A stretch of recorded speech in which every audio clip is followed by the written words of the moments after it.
Hey guys, welcome back to the channel. I've been doing a lot of work to get the models uploaded onto the channel for you. And with the previous models that I built before, grab one real quick here. When I built the 40 Ford sedan and the 99 Chevy Silverado, pretty much all I did was customize the suspension, and it turned out to be 5 videos from start to finish on those builds. So with the truck being more involved just to build it as is, building a complete new subframe is making it a lot more involved, which could end up being, if I did it the same way I did the other videos, could make it 10-20 videos, which I don't want you guys to have to sit through. So what we're going to do is do something a little different with the next few builds. I'm going to try out something with you guys and see if it's okay, see if you like it, is do weekly updates and show you how much I've got done. And then when I've got to a certain point, such as finishing the whole rear subframe, then I'll upload that video in segments. Also, at the same time, I'm also working on the 29 Ford Roadster, and I will include in the weekly updates the Roadster. So it'll say Freightliner and Roadster updates, such as today's will. When I do upload the segments will be separated. The Freightliner will have its own segment, and the Roadster will have its own segment. So if you're building one or the other, you don't have to watch both of them being built. You can just watch the one being built that you're looking for, such as one or the other. That was kind of annoying. So without further ado, we're going to get to this week's update so that you guys can see where we're at in the build of the Freightliner and the 29 Ford Roadster. Let's get over to the workbench. Alright, so to start off with, what you guys are really interested in is the Freightliner. And so if you look so far, what I've got done is this piece right here, which is actually a longer piece in the kit. I didn't like how it made the front of the truck look, so I cut the piece and just glued it up there, and then I'll come back with some contour putty and we'll make it look as smooth as the rest of this here. And then I also glued the visor on, got a nice stance on it to give it an aggressive look there. What I was doing is I was building the subframe here, and so while I was waiting for stuff to dry, I would move on to anything else I could get glued, which I'll show you the stuff I got done this week. You see here, this frame is bent back a little bit. When I first glued it, I had it sitting like that, which was, now we can see it was a bad idea. But what we'll do as we get working through this build, I will get it clamped to where it glues it back a little bit, and that'll get it straightened up. So I got the main subframe here, which is going to connect to the frame here, just like that. Got to do some work here to get these to fit inside it, but they'll go in there. And then there's still some pieces that's got to be put on the side. And so when we get done, the flatbed that we're building for this, similar to a rollback truck, the bed is going to be on top of this, and should have the sides come down to cover the wheels, so that when the wheels are here, they will be covered up where you can't see the wheels. It should work. I should once I put a piece on the outside, that should end up being wide enough that when I put the flat styrene hanging it down like a skirt, you won't even be able to see but just a tiny bit of the tires if I bring it all the way down to the level of the frame. So that's how much of the frame we got done this week. And if you notice, I put the frame up here so that it will have room to plug in here once I do a little trimming. So we'll move on to the next piece we got done. So I also did the battery box while I was waiting around for some stuff to dry. I did the gas tanks. I got those done.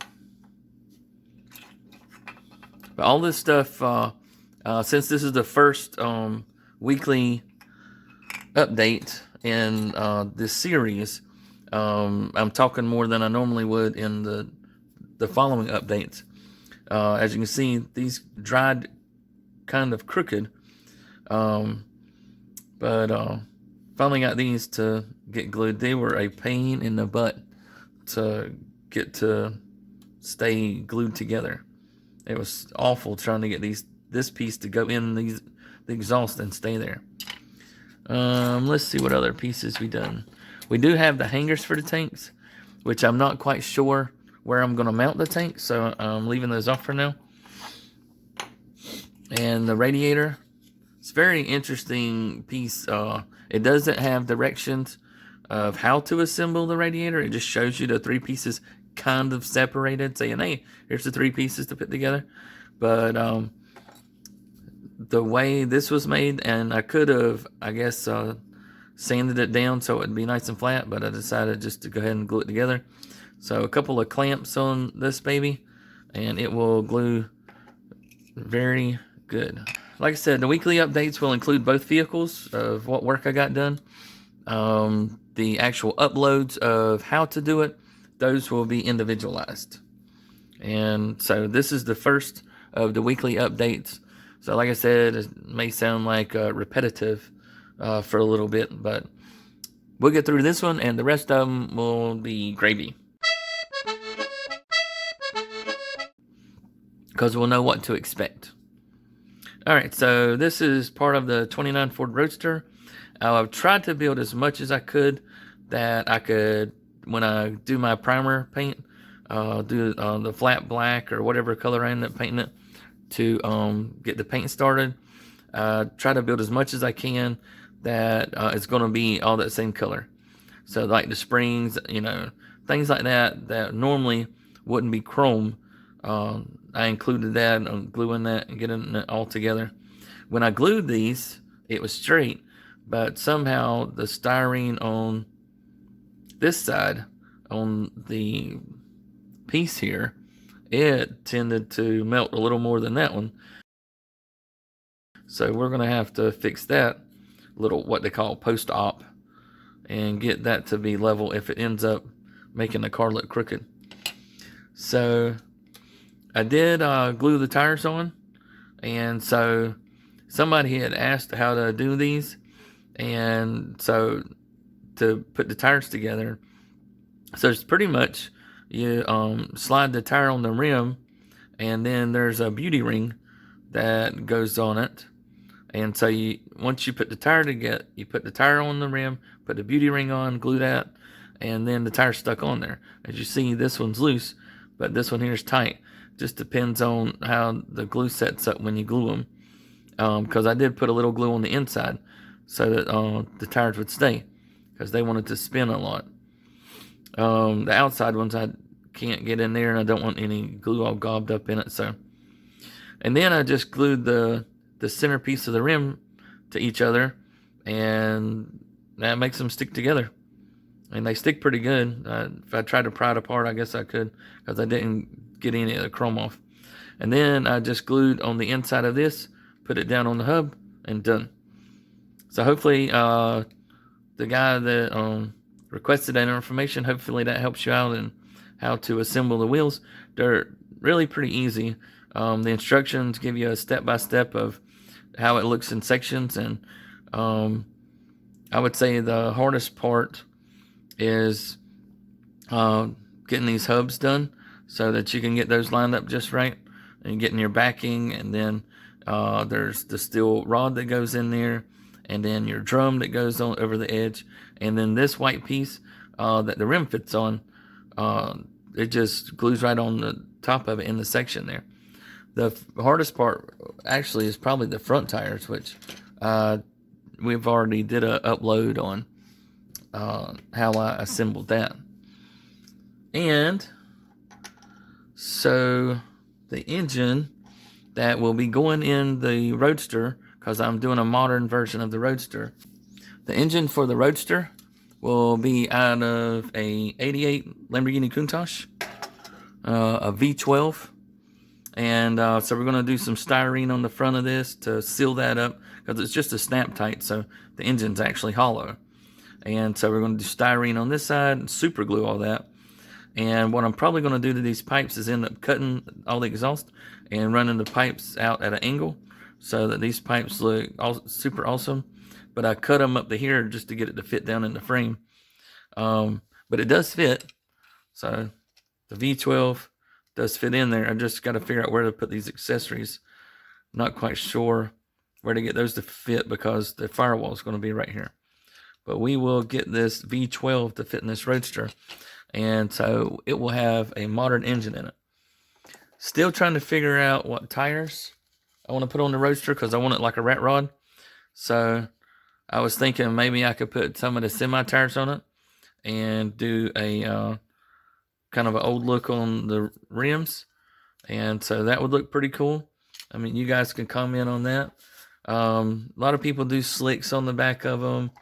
I did find these custom wheels in some kits I have, that maybe I could do like some custom wheels in the front and then do the semi tires in the back, something like that. Or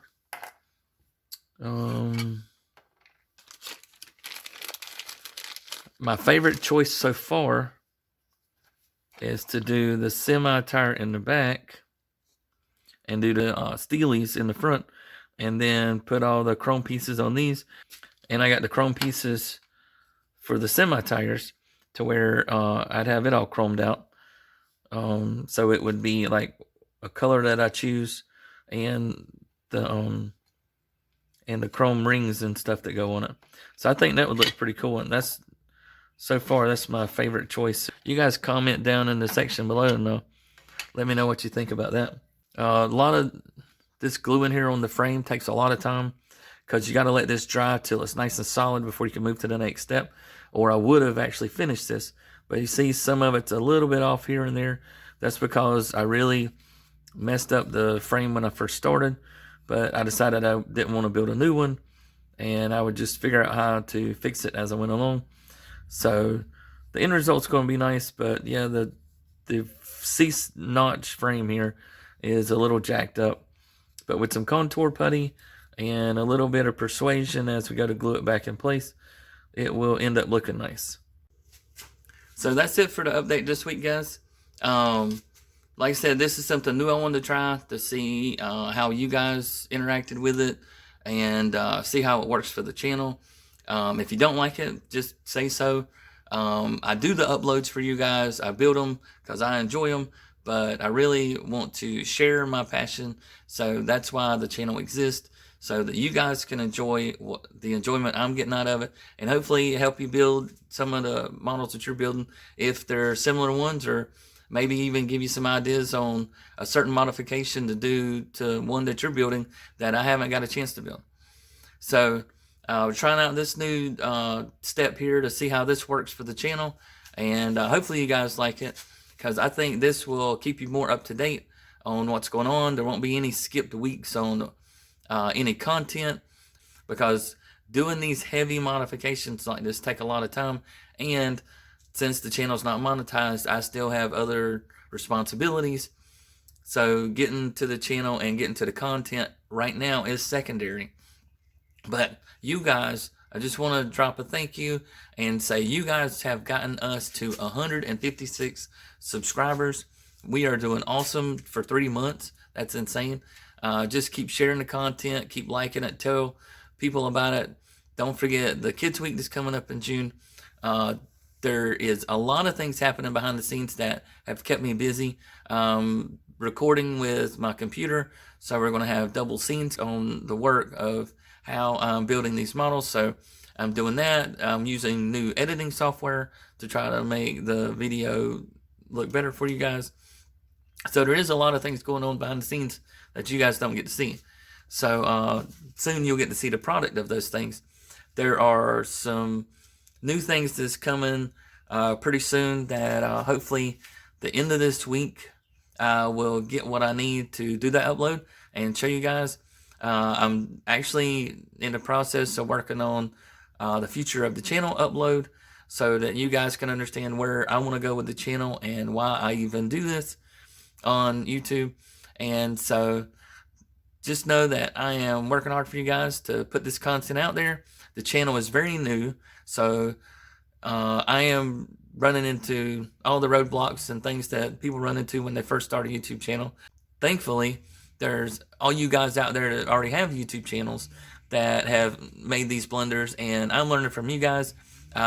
If I see any content that helps me out, I do put a like on your video. I do comment down below if your content helped me. And if you have a model car channel and you subscribe and I'm able to see your subscriptions, I immediately go to your channel and check your channel out, and if you got good content, which most of you guys do, and you got a recent upload within the past couple of months, I immediately subscribe, because I want you guys to benefit as much as I want to benefit from using YouTube. So there will soon be shout outs to different YouTube channels, any work you guys are doing out there. There's going to be some shout outs to where I'm getting some of my models that are coming up on the channel soon. I did get a mail call that will be coming up on the channel soon of what I got in the mail. So there's lots and lots and lots of stuff, and I just got to get the time to record it and put it on the channel for you guys. So just stay tuned. We're going to get this stuff uploaded and have some really good content for you guys to watch. Thank you, and I'll see you in the next video.